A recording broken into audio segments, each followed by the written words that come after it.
तो हमें सूत्र भी नहीं बदलना पड़ा, क्योंकि यहाँ पे यदि आप आराम से 2 लगा देते तो ये H2O2 हो जाता, जो कि जल का सूत्र ही बदल जाता। जल का सूत्र तो H2O होता है। ये तो आपने हाइड्रोजन परऑक्साइड का सूत्र लिख दिया। तो क्या हाइड्रोजन ऑक्सीजन के संयोग से हाइड्रोजन परऑक्साइड बनता है? आंसर है नहीं। नमस्कार विद्यार्थियों, मैं संदीप खरे आप सभी का स्वागत करता हूं आपके अपने चैनल फ्री ऑनलाइन कोचिंग में। और अध्याय 1 को आगे बढ़ाते हुए आज का हमारा टॉपिक है रासायनिक समीकरण। और रासायनिक समीकरण क्या होते हैं हम ये पढ़ेंगे, और इन्हें कैसे संतुलित किया जाता है वो भी हम इस वीडियो लेक्चर में देखने वाले हैं। इसके पहले हमने 3 टॉपिक कवर किए हैं, और आपको जैसा कि पता है कि हर टॉपिक को हम लोग एक क्वेश्चन के रूप में ले लेते हैं, और वही क्वेश्चन होता है जो एग्ज़ाम में पूछा जाता है या आपके अभ्यास में हो। तो इसको हम बोल सकते हैं 2 in 1, क्योंकि टॉपिक के साथ साथ वो क्वेश्चन भी हम समझ जाते हैं, और क्वेश्चन का आंसर किस तरीके से लिखना है वो भी हम समझ जाते हैं। जैसे कि आप प्रश्न क्रमांक 1, प्रश्न क्रमांक 2 और प्रश्न क्रमांक 3 में देख चुके हैं।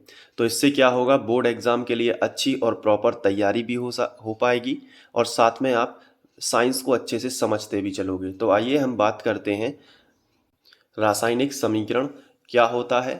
तो इस टॉपिक पर क्वेश्चन कैसे बन सकता है, तो ये क्वेश्चन नंबर 4 हमारा बनेगा, रासायनिक समीकरण क्या है और इसे कैसे संतुलित किया जाता है। तो इसको समझने के लिए हम एक उदाहरण लेंगे, वही उदाहरण जो हमने रासायनिक अभिक्रिया में लिया था। तो रासायनिक अभिक्रिया क्या है ये तो आप सभी जानते ही होंगे, क्योंकि रासायनिक अभिक्रिया यदि आपको पता होगा तभी आप रासायनिक समीकरण समझ सकते हो। तो ये हमने क्वेश्चन नंबर 1 में किया था। तो होता क्या है कि कोई भी रासायनिक अभिक्रिया है, रासायनिक अभिक्रिया क्या है, हमारे दैनिक जीवन में भी बहुत सारी रासायनिक अभिक्रियाएं होती हैं, हमने इसको पढ़ा भी हुआ है। तो रासायनिक अभिक्रिया में होता क्या है कि 2 पदार्थ आपस में मिलते हैं और एक नया पदार्थ बनाते हैं। जैसे हमने एक एग्जाम्पल लिया था कि जैसे हाइड्रोजन है, तो हाइड्रोजन यदि ऑक्सीजन के साथ मिलता है, किसके साथ मिलता है? ऑक्सीजन के। देखिए, सरल से कठिन की ओर जाओगे तभी आप विज्ञान को अच्छे से समझ पाओगे। हाइड्रोजन यदि ऑक्सीजन के साथ संयोग करता है तो ये एक पदार्थ ये हो गया और एक पदार्थ ये हो गया। तो 2 पदार्थ आपस में मिलके एक तीसरा नए गुणधर्म वाला पदार्थ बनाते हैं। जैसे हाइड्रोजन और ऑक्सीजन आपस में मिलके पानी बनाते हैं या जल बनाते हैं। तो देखो, 2 पदार्थ आपस में मिले और एक तीसरा पदार्थ बना दिया, तो ये कहलाती है रासायनिक अभिक्रिया। ये क्या है, इसको मैं कोष्टक में लिख लेता हूँ, ये क्या है, तो ये रासायनिक अभिक्रिया है। इस तरीके से हुई। लेकिन अब इस रासायनिक अभिक्रिया को हम सूत्र, या यहाँ पे सूत्र लिखेंगे इसका, और या फिर इसकी अवस्थाएं भी साथ में लिखेंगे। देखो कैसे, जैसे हाइड्रोजन, अगर हम इसको समीकरण के रूप में लिखना चाहें तो हम इस रासायनिक अभिक्रिया में जो प्रयुक्त हुए पदार्थ हैं उनका सूत्र लिखेंगे। तो कैसे लिख सकते हैं, जैसे हाइड्रोजन है तो हाइड्रोजन का संकेत होता है H, लेकिन हाइड्रोजन का सूत्र होता है H2। ये ध्यान रखना है, हाइड्रोजन का सूत्र क्या लिख दिया हमने, H2। तो ये क्या है बताओ, ये हाइड्रोजन का सूत्र है, ये प्लस का चिन्ह ज्यों का त्यों। ये है ऑक्सीजन, ऑक्सीजन को हिंदी में तो ऐसे लिखते हैं, लेकिन ऑक्सीजन का सूत्र क्या होता है, O2। ये देखो आप, O2। अब ये तीर का चिन्ह है। अब ये क्या है, पानी, पानी का सूत्र क्या होता है, H2O। ये होता है पानी का सूत्र। तो हमने क्या कर दिया, यहाँ पे इन सभी पदार्थों के सूत्र लिख दिए। हाइड्रोजन का सूत्र लिख दिया, ऑक्सीजन का सूत्र लिख दिया, और पानी का सूत्र लिख दिया। तो इसका मतलब ये है कि ये क्या है दोनों, बताओ, अभिकारक।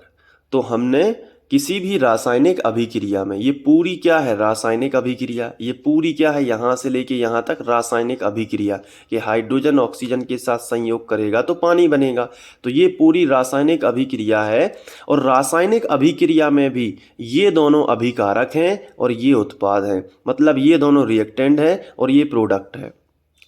अब इसको समझो, यहाँ पे ये दोनों क्या हैं, अभिकारक है, और ये क्या है, तो आंसर है ये उत्पाद या क्रियाफल है। ये अभिकारक या क्रियाकारक है। इसके 3rd नंबर के क्वेश्चन में हमने यही तो समझा था।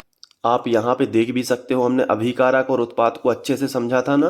तो ये बहुत जरूरी, इसलिए तो क्रम बहुत जरूरी होता है साइंस में। तो रासायनिक समीकरण क्या है? रासायनिक समीकरण ऐसा समीकरण होता है जिसमें किसी भी रासायनिक अभिक्रिया में उसके अभिकारक और उत्पाद को सूत्र या यहाँ पे उनकी अवस्थाओं द्वारा प्रदर्शित किया जाए। तो ये जो बन गया, ये देखो, हाइड्रोजन का सूत्र लिख दिया, ऑक्सीजन का सूत्र लिख दिया, पानी का सूत्र लिख दिया। तो ये जो चीज प्राप्त हुई है ये कहलाती है रासायनिक समीकरण। क्या कहलाएगी ये? रासायनिक समीकरण। तो लेकिन अभी ये जो रासायनिक समीकरण लिखा है ये संतुलित नहीं है। देखो आगे लिखा है कि इसे कैसे संतुलित किया जाता है, तो इस चीज को भी हम यहाँ पे समझेंगे कि ये जो हम रासायनिक समीकरण डायरेक्ट सूत्र लिख के लिखते हैं, जैसे हमने हाइड्रोजन, ऑक्सीजन और पानी का सूत्र लिखा, लेकिन ये अभी संतुलित नहीं है। ऐसा क्यों है? ऐसा इसलिए है क्योंकि यहाँ पे देखो, तीर के चिन्ह के इस तरफ जितने यहाँ पे कोई भी तत्व है, जितने उसके परमाणु हैं या जितने मात्रा में वो यहाँ पे अभिकारक हैं, उतने ही उत्पाद होने चाहिए। अब यहाँ पे देखो, हाइड्रोजन कितने हैं? 2, H2, यानी हाइड्रोजन कितने हैं? 2। यहाँ पे देखो हाइड्रोजन कितने हैं? 2 ही हैं, H2 लिखा है ना। लेकिन ऑक्सीजन देखो O2 है, मतलब ऑक्सीजन 2 है। यहाँ पे देखो ऑक्सीजन कितने हैं? केवल 1 है। तो अगर हम यहाँ पे 2 लगाते हैं तो पानी का सूत्र बिगड़ जाएगा, H2O2 हाइड्रोजन पर ऑक्साइड बन जाएगी। अगर हम इसको ऐसे लिखते हैं H2O2 तो ये सूत्र बिगड़ जाएगा। तो इसलिए हम 2 को कहाँ लिखने वाले हैं? आगे यहाँ पे लिखेंगे। क्या कर रहे हैं हम? संतुलित कर रहे हैं। अभी सीख जाओगे धीरे धीरे। तो हम संतुलित कर रहे हैं, मतलब 2 का गुणा कहाँ कर रहे हैं? आगे कर रहे हैं। तो 2 का गुणा आगे हो गया तो 2 ऑक्सीजन हो गए। लेकिन इस चक्कर में हाइड्रोजन देखो कितने हो गए? 2 दूनी 4 हाइड्रोजन। ऑक्सीजन तो 2 हो गए, मतलब 2 ऑक्सीजन ये है और 2 ऑक्सीजन ये है, तो ऑक्सीजन 2 हो गए। लेकिन हाइड्रोजन देखो कितने हो गए? 2 दूनी 4 हाइड्रोजन। तो 4 हाइड्रोजन और यहाँ पे कितने हाइड्रोजन है? केवल 2 हैं। तो इसमें आराम से जाके 2 का गुणा कर लो, तो 2 दूनी 4 हाइड्रोजन, यहाँ पे भी 2 दूनी 4 हाइड्रोजन। समझ में आया कि नहीं? और ऑक्सीजन 2 है तो 2 का गुणा ऑक्सीजन में यहाँ तक है, तो 2 ऑक्सीजन भी है। तो हमें सूत्र भी नहीं बदलना पड़ा, क्योंकि यहाँ पे यदि आप आराम से 2 लगा देते तो ये H2O2 हो जाता, जो कि जल का सूत्र ही बदल जाता। जल का सूत्र तो H2O होता है। ये तो आपने हाइड्रोजन परऑक्साइड का सूत्र लिख दिया। तो क्या हाइड्रोजन ऑक्सीजन के संयोग से हाइड्रोजन परऑक्साइड बनता है? आंसर है नहीं।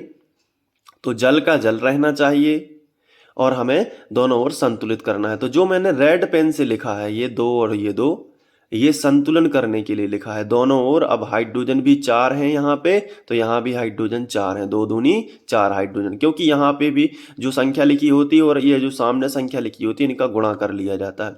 तो हाइड्रोजन कितने हो गए? 4। यहाँ पे देखो ऑक्सीजन कितने हैं? 2 हैं। तो ऑक्सीजन भले ही यहाँ 2 नहीं लिखा है, लेकिन आगे तो लिखा है 2 का गुणा, तो 2 कितने हैं? ऑक्सीजन है। तो अब ये संतुलित हो गया। तो अगर आपसे कोई पूछे कि रासायनिक समीकरण होता क्या है, तो आप लिखोगे कि किसी भी रासायनिक अभिक्रिया में उसके अभिकारक एवं उत्पादों को, अभिकारक और उत्पाद को सूत्र द्वारा लिखना, या सूत्र द्वारा जब लिखा जाता है तो प्राप्त समीकरण रासायनिक समीकरण कहलाता है।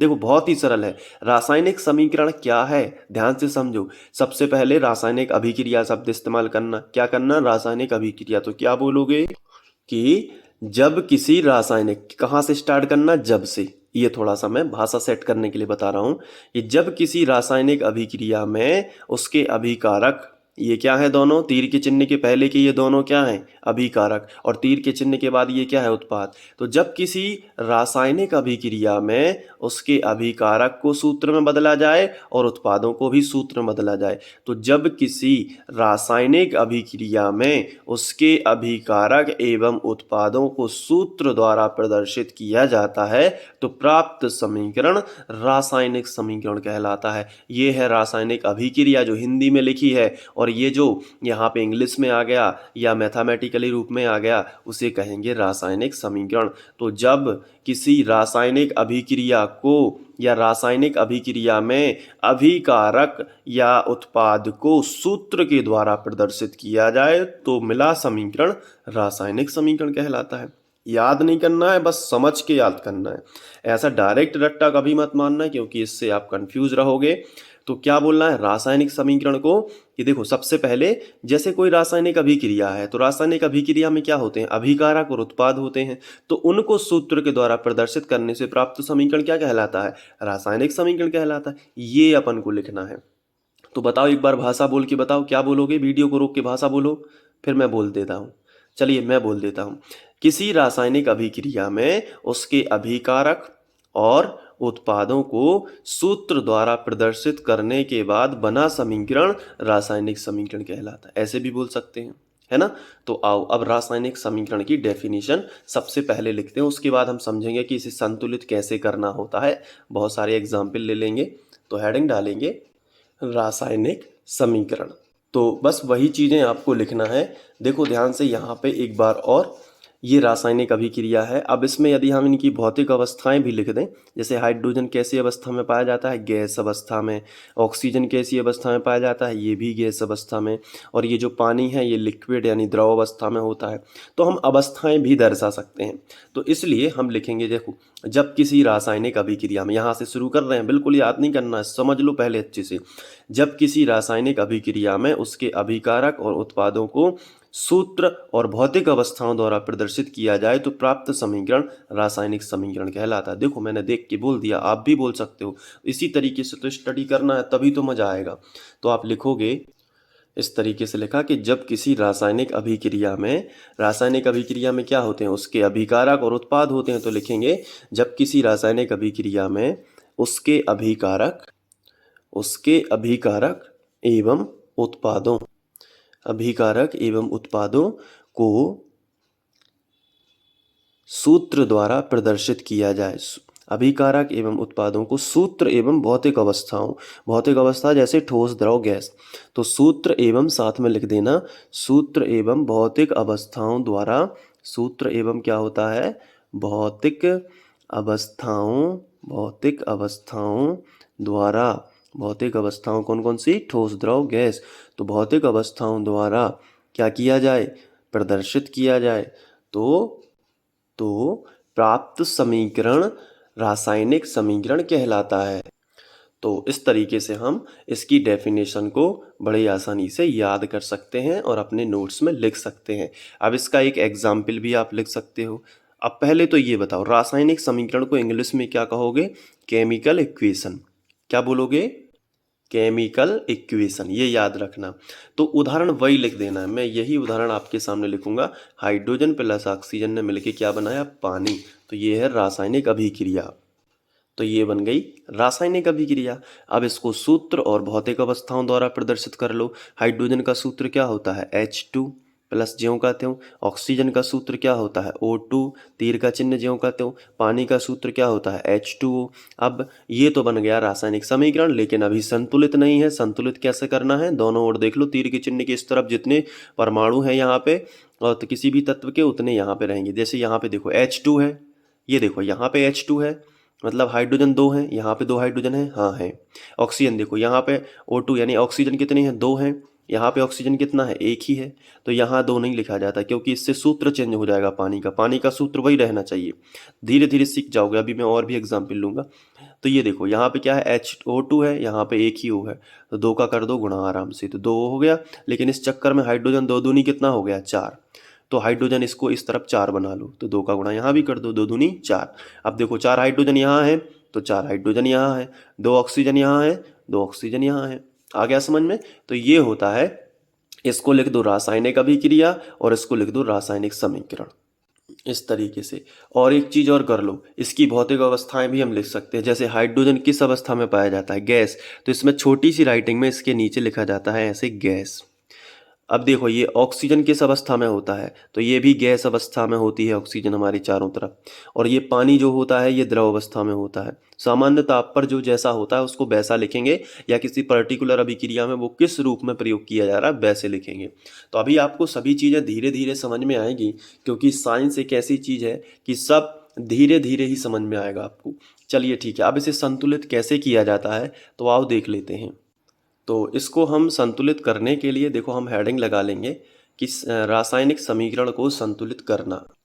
तो इसके लिए हम सबसे पहले कोई भी रासायनिक अभिक्रिया लेंगे। जैसे हमने कोई रासायनिक अभिक्रिया ले ली, क्या हो सकती है?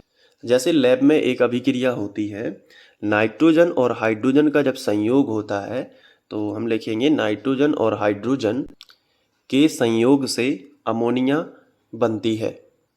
तो ये देखिए, अब इसको हम, ये तो है रासायनिक अभिक्रिया जो लैब में होती है कि जब नाइट्रोजन और हाइड्रोजन का संयोग कराया जाता है तो अमोनिया बनती है। अब इनके सूत्र यदि हमें पता है किस किस के, देखो कौन कौन के सूत्र पता होने चाहिए। सबसे पहले नाइट्रोजन का सूत्र पता होना चाहिए। ये जो जितने भी तत्व आ रहे हैं जैसे हाइड्रोजन, ये पदार्थ भी हम इन्हें कह सकते हैं, एक पदार्थ, दो पदार्थ, तो तीसरा कौन है? अमोनिया। बाकी तो हिंदी लिखी हुई है। तो इन तीन के सूत्र पता है तो हम इनका रासायनिक समीकरण बना सकते हैं और फिर उसको संतुलित कर सकते हैं। देखो कैसे। नाइट्रोजन, नाइट्रोजन का सूत्र क्या होता है? N2। नाइट्रोजन N2 की अवस्था में, स्वतंत्र अवस्था में पाई जाती है। फिर प्लस लगा लो क्योंकि ये दोनों संयोग कर रहे हैं जो कि अभिकारक हैं। और ये देखो हाइड्रोजन, हाइड्रोजन कैसे पाई जाती है? हमेशा हाइड्रोजन को H2 के फॉर्म में ही लिखना, नाइट्रोजन को N2 के फॉर्म में लिखना, क्योंकि ये द्विअणुक हैं। अब देखो इसको, द्विपरमाणविक है। अब संयोग किया है तो संयोग शब्द का मतलब है कि इन दोनों ने मिल के कुछ बनाया है, तो तीर का चिन्ह बना लो कि कुछ बन रहा है। तो ये अभिक्रिया होने के बाद क्या बनेगा? अमोनिया। अमोनिया का सूत्र बहुत से बच्चों को नहीं पता होगा, तो ये होता है NH3। NH3, ये भी हमें सूत्र पता होना चाहिए। तो हमने नाइट्रोजन का सूत्र लिख लिया, हाइड्रोजन का सूत्र लिख लिया और अमोनिया का सूत्र लिख लिया। तो एक समीकरण प्राप्त हुआ, लेकिन इसे कहते हैं ढांचा समीकरण। अभी ये संतुलित नहीं है, केवल क्या है? एक ढांचा समीकरण। इसको ऐसे किया जाता है संतुलित, ठीक है। ये ढांचा समीकरण है। लेकिन अब इसको संतुलित कैसे करोगे? तो दोनों तरफ देखो क्या करोगे। अब इसको मैं यहाँ पे आपको बताता हूँ। जैसे मैंने यही लिख लिया N2 प्लस H2, तीर का चिन्ह NH3। ये नाइट्रोजन और हाइड्रोजन आपस में संयोग करके अमोनिया बनाती है। अभी तो ये ढांचा समीकरण है। अब दोनों तरफ देखो, यहाँ पे अमोनिया, नाइट्रोजन कितनी है? 2 है। यहाँ पे नाइट्रोजन कितनी है? 1 है। तो हम यहाँ पे नहीं लगा सकते, यहाँ पे लगाने से क्या होता है? सूत्र गड़बड़ हो जाएगा अमोनिया का। तो हम कहाँ लगाएंगे? यहाँ पे। तो 2 नाइट्रोजन हो गया। 2 नाइट्रोजन हो गया कि नहीं? तो ये नाइट्रोजन नाइट्रोजन दोनों तरफ क्या हो गया? संतुलित हो गया। आया समझ में कि नहीं? अब हाइड्रोजन चेक करो, यहाँ पे हाइड्रोजन कितने हैं? 2। लेकिन यहाँ पे कितने हैं? देखो 2 आगे गुणा है हाइड्रोजन में, नाइट्रोजन में भी है और हाइड्रोजन में भी होगा। और हाइड्रोजन खुद 3 है, तो 3 दूनी कितना हो गया? 6। तो हाइड्रोजन यहाँ पे 6 है। देखो 2 तिया 6 हाइड्रोजन। यहाँ नाइट्रोजन केवल कितने हैं? 2। लेकिन हाइड्रोजन कितने हैं? 2 तिया 6 हाइड्रोजन। और यहाँ पे हाइड्रोजन कितने हैं बताओ? केवल 2। तो यहाँ कितने का गुणा कर दें कि हाइड्रोजन 6 बन जाए, दोनों तरफ बैलेंस हो जाए? तो 3 दूनी होता है ना 6, तो 3 दूनी 6। ये हाइड्रोजन कितने हो जाएंगे? 6। और ये हाइड्रोजन भी कितने हो गए? 6। नाइट्रोजन कितने हैं? 2। नाइट्रोजन भी कितने हो गए? 2। तो इसमें हमने, अगर इसको हमें संतुलित करना है तो नाइट्रोजन को हमें नहीं छेड़ना पड़ेगा। नाइट्रोजन ज्यों कहते हो, हाइड्रोजन में कितने का गुणा किया है? 3 का। तो 3H2 हो गया और तीर का चिन्ह, और ये 2NH3 हो गया। देखो अभी तो समझा है ना? तो ये हो गया 2NH3। तो ये कैसा समीकरण हो गया? ये हो गया संतुलित रासायनिक समीकरण। तो आपको इसी तरीके से संतुलित करना है। तो ये तो एक प्रकार से अगर क्वेश्चन आए कि इसे कैसे संतुलित किया जाता है, तो एक हमने एग्जाम्पल ले लिया। अभी और भी एग्जाम्पल हो सकते हैं और आपका टेस्ट में ले सकता हूँ। जैसे यहाँ पे मैं एग्जाम्पल लिखता हूँ, आपको इसे संतुलित करना है, ठीक है। कॉपी पेन तो तैयार रखिए, इसका आंसर यहीं तक लिखना, इसके नीचे थोड़ा सा और प्रैक्टिस हमें करना पड़ेगा। तो आप कॉपी पेन लेके बैठिए और इसको बताइए कि कैसे संतुलित होगा। वीडियो को रोक करके आप पहले कर लेना, फिर मैं बताऊँगा तो सुन लेना। ये देखो, ये एक रासायनिक समीकरण है जो कि एक ढांचा समीकरण है। अब इसको संतुलित करना है दोनों तरफ। तो वीडियो को रोक के संतुलित करने का प्रयास करो पहले खुद से, फिर मैं बता देता हूं, ठीक है। करो, प्रयास करो। चलिए अब मैं बता देता हूं, देखो ध्यान से। जो सबसे पहले कोई भी आपको ढांचा समीकरण दिया गया है तो ऐसा कोई भी पदार्थ ढूंढो या तत्व ढूंढो जो सबसे कम स्थान में आया हो। हाइड्रोजन, ऑक्सीजन जैसी गैसों को तो बाद में देखना है, इनको तो बाद में देखना है। यहाँ देखो, यहाँ ये जो Fe है ये कम जगह आया है, केवल 2 ही जगह आया है। ऐसा ये जो ट्रिक है इसको करने की, ठीक है, ये 12th लेवल तक भी चलती है, ठीक है। तो बहुत ही सिंपल तरीके से आप फटाफट से संतुलित कर दोगे। देखो यहाँ पे कितना है Fe3, यानी Fe यहाँ पे आयरन कितना है 3 है, और यहाँ पे आयरन Fe मतलब लोहा यहाँ पे कितना है केवल 1 है, और यहाँ पे कितना दिखाई दे रहा है 3। तो तीर के चिन्ह के इस तरफ जितना लोहा है, तीर के चिन्ह के इस तरफ भी उतना ही लोहा होना चाहिए। यहाँ पे 3 लोहा है, यहाँ पे केवल 1 लोहा है, तो 3 का गुणा कर दो, सिंपल। समझ में आया कि नहीं? अब हम यहाँ पे ऑक्सीजन या हाइड्रोजन दो में से किसी को भी संतुलित कर सकते हैं। हाइड्रोजन चेक कर लो, हाइड्रोजन यहाँ पे 2 है, यहाँ पे भी 2 हाइड्रोजन है, हाइड्रोजन से कोई छेड़छाड़ नहीं अभी कर रहे हैं। ऑक्सीजन यहाँ पे कितना है 4, ऑक्सीजन कितना है 4, ऑक्सीजन यहाँ पे कितना है 1, तो कितने का गुणा करना पड़ेगा 4 का गुणा करना पड़ेगा। कितने का 4 का, तो 4 हो गए ऑक्सीजन, लेकिन अब हाइड्रोजन डिस्टर्ब हो गए ना। 4 दूनी कितने हो गए हाइड्रोजन, कितने हो गए बताओ, 4 दूनी 8 हाइड्रोजन हो गए। यहाँ पे कितने हैं केवल 2, तो यहाँ पे भी 4 का कर दो, तो 4 दूनी 8 हाइड्रोजन हो गए। ये है बिल्कुल सिंपल, इसमें आपको बस थोड़ा सा कैलकुलेशन लगाना होता है और ये समीकरण संतुलित हो जाता है। तो बताओ कितना सिंपल है ना रासायनिक समीकरणों को संतुलित करना। और भी एग्जाम्पल हम ले सकते हैं, जैसे ये देखो, ये एक रासायनिक समीकरण है नीचे वाला, इसको संतुलित करो, फटाफट करो, वीडियो को रोक के करो, जैसे भी करो, इसको संतुलित करो, ठीक है। अब मैं आपको बता देता हूं, तीर के चिन्ह के इस तरफ जितने भी तत्व हैं उनको बराबर करना है, तीर के चिन्ह के इस तरफ दोनों तरफ बराबर। आयरन से शुरू करते हैं। यहाँ पे देखो आयरन कितने हैं 2 है, यहाँ पे आयरन कितना है केवल 1 है, तो कितने का गुणा कर दो 2 का कर दो। कोई टेंशन बिल्कुल नहीं, बिल्कुल सरल है। 2 आयरन यहाँ पे है, 2 आयरन यहाँ पे कर दिया, आया समझ में। अब एल्यूमिनियम देखो, एल्यूमिनियम यहाँ पे कितना है 1 है, लेकिन यहाँ पे Al2 2 है एल्यूमिनियम, तो यहाँ पे भी कितने का गुणा कर दो 2 का। ऑक्सीजन यहाँ पे 3 है, यहाँ पे भी 3 है, तो बस हो गया संतुलित। इसी तरीके से तो संतुलित किया जाता है ना। देखो और एग्जाम्पल लेते हैं, बहुत ही ध्यान से देखते जाना। ये देखो, ये आपके सामने एक यहाँ पे समीकरण है। अब दोनों तरफ देखो क्या क्या बराबर है और क्या नहीं है। सबसे पहले Na2 यहाँ पे लिखा है, मतलब सोडियम। Na किसका है, सोडियम का है, तो सोडियम कितने हैं बताओ, सोडियम कितने हैं 2 है। यहाँ पे बताओ सोडियम कितना है, केवल 1 है ना, तो कितने का गुणा कर दो 2 का कर दो। 2 का गुणा करने से क्लोरीन भी 2 हो गए, तो यहाँ भी 2 क्लोरीन है, कोई टेंशन की बात नहीं है, ठीक है। इसके बाद यहाँ देखो, यहाँ पे Ba है, यहाँ पे भी Ba है, यहाँ पे SO4 है, यहाँ पे भी SO4 है, कोई दिक्कत नहीं है, तो हो गया संतुलित। केवल यहाँ पे 2 सोडियम था, तो यहाँ पे 2 का गुणा बस कर देना, तो 2 सोडियम हो गए थे, लेकिन क्लोरीन भी 2 हो गए थे, तो यहाँ पे पहले से Cl2 लिखा है, मतलब क्लोरीन यहाँ पे 2 दिखाए गए हैं, तो केवल 1 2 का गुणा करने से पूरा समीकरण संतुलित हो जाता है। और एग्जाम्पल ले लेते हैं। अब देखो, जैसे ये वाला जो है, ये इसको करके देखो, ठीक है। पहले खुद करो, फिर मैं बताऊंगा, वीडियो रोक लो, फिर खुद करो, ठीक है। चलो मैं बता देता हूँ। देखो यहाँ पे जैसे सबसे पहले देखो, यहाँ पे HNO3 लिखा है, मतलब NO3, ध्यान से समझना, ये NO3 इसको हम पूरा समझ सकते हैं, या N अकेला ले लो। यहाँ पे नाइट्रोजन, हाइड्रोजन बाद में सबसे कम स्थान में कौन आया, जैसे कैल्शियम आया, तो कैल्शियम यहाँ पे है, यहाँ पे 1 1 है, कोई टेंशन नहीं है। लेकिन यहाँ पे देखो नाइट्रोजन, नाइट्रोजन यहाँ पे कितना है 1 है, सबसे कम स्थान में कौन आया है ये देखो, देखो ऑक्सीजन, हाइड्रोजन, ये गैसें तो सबसे बाद में देखना है, क्योंकि ये सबसे ज़्यादा बार होते हैं, तो इनको संतुलित, इनको दोनों ओर बराबर करने में टाइम लगता है।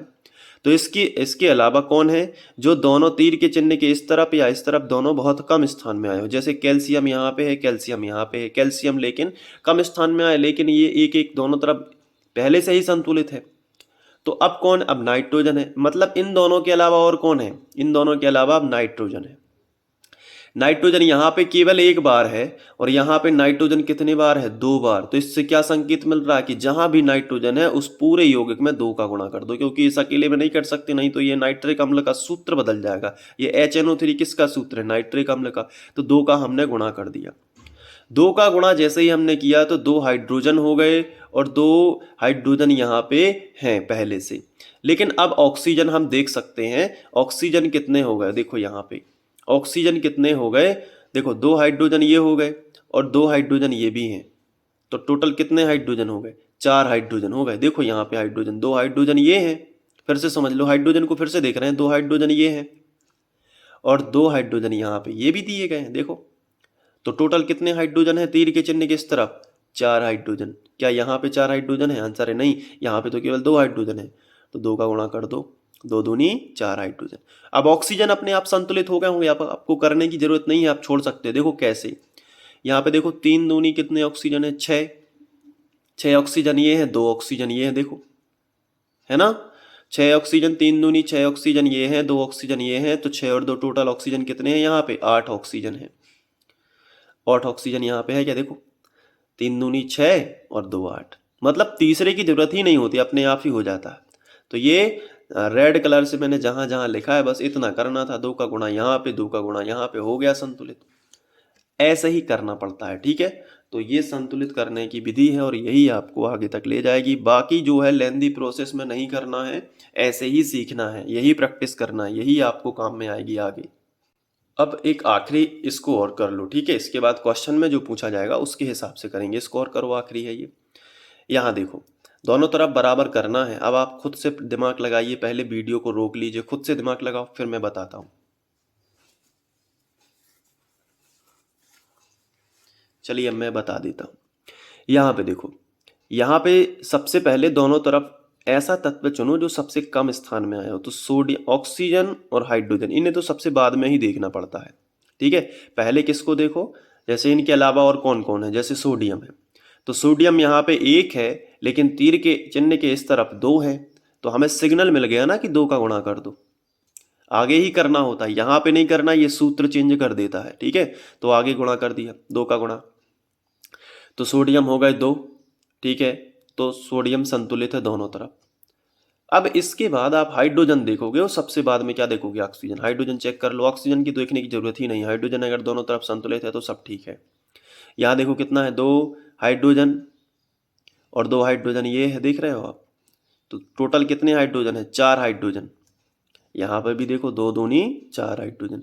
ऑक्सीजन पहले से ही संतुलित है, इसका मतलब कैसे, मैं आपको बता देता हूँ। देखो 2 ऑक्सीजन ये है और 4 ऑक्सीजन ये है, तो 4 और 2 कितने हो गए? 6। यहाँ पे देखो 4 ऑक्सीजन ये पड़े हैं यहाँ पे और 2 ऑक्सीजन ये, हो गया ना 4। तो अगर हाइड्रोजन संतुलित है तो ऑक्सीजन अपने आप ही संतुलित हो जाता है, उसमें कोई दिक्कत वाली बात नहीं है। तो ये है रासायनिक समीकरण किस तरीके से हम संतुलित कर सकते हैं। तो अब आपको इसी तरीके से करना है। थोड़ा सा वीडियो लंबा हो गया, लेकिन हमें बहुत सी चीज़ें पता भी चल गई हैं, तो कोई दिक्कत नहीं है। 27 मिनट कुछ ज़्यादा बड़े नहीं होते हैं इससे, लेकिन हमें समझ में तो आ गया कि रासायनिक समीकरण आखिर होता क्या है। देखो यहाँ क्वेश्चन जो है इसका आंसर भी हो गया, नोट्स भी बन गए, समझ में भी आ गया और हमने उदाहरण भी देख लिया संतुलित कैसे किया जाता है, और इसके अलावा 5-6 एग्जाम्पल और भी देख लिए हैं। तो कुल मिला के हमने एक बहुत ही अच्छे तरीके से नोट्स प्रॉपर भी जमा लिए हैं और समझ भी लिया है। चलिए इसके बाद अब हम लोग हमने अभी तक क्या क्या कवर कर लिया है ये देख लेते हैं थोड़ा सा। ये देखो, ये पहला क्वेश्चन हमने रासायनिक अभिक्रिया पढ़ा है ये। इसके बाद मैं, क्योंकि मैं नोट्स बनाते ही जा रहा हूँ, जैसे आप बनाते जा रहे हैं ना वैसे मैं भी बनाता जा रहा हूँ। ये देखो दूसरा, कभी मैं एक आध वीडियो में पूरे क्वेश्चन दिखा दूंगा तो आप रोक रोक करके नोट भी कर सकते हैं। ये दूसरा, और ये देखो ये जो है ये तीसरा क्वेश्चन है, और आज जो हमने किया है वो चौथा है, और इसके बाद आने वाला जो क्वेश्चन है वो 5वां है। ये देखो ये 5वां क्वेश्चन है, आने वाला क्वेश्चन है कि रासायनिक समीकरण को संतुलित हम क्यों करते हैं। अभी हमने ये पढ़ा कि रासायनिक समीकरण हमने संतुलित कर दिया, लेकिन क्यों किया हमने, इसका महत्व क्या है। तो इसको हम लोग नेक्स्ट क्वेश्चन में टॉपिक के साथ ही पढ़ेंगे। तो कभी ये टॉपिक भी आज आपके लिए इंपॉर्टेंट रहेगा और टॉपिक पर ही क्वेश्चन भी आ गया तो क्वेश्चन भी रहेगा, क्योंकि ये भी पूछा जाता है। तो साइंस को एक तरफ से हम लोग पढ़ रहे हैं, तो ये हम लोग नेक्स्ट वीडियो लेक्चर में करेंगे, क्योंकि सभी वीडियो से एक साथ रखने से, ये देखिए जैसे ये वीडियो ज़्यादा लंबा हो गया। हालांकि मुझे पता है कि पढ़ने वाले बच्चे सब पढ़ते हैं और जो केवल क्लिक करने के लिए आते हैं उनका तो बात ही अलग है। तो अब मैं आपको इस तरीके से ये 5वां क्वेश्चन करवाऊंगा। तब तक के लिए आप इसका रिवीजन कर लीजिए, नोट्स बना लीजिए, मेहनत, लगन और निरंतरता अच्छे से पढ़ते रहिए, ठीक है। Bye bye.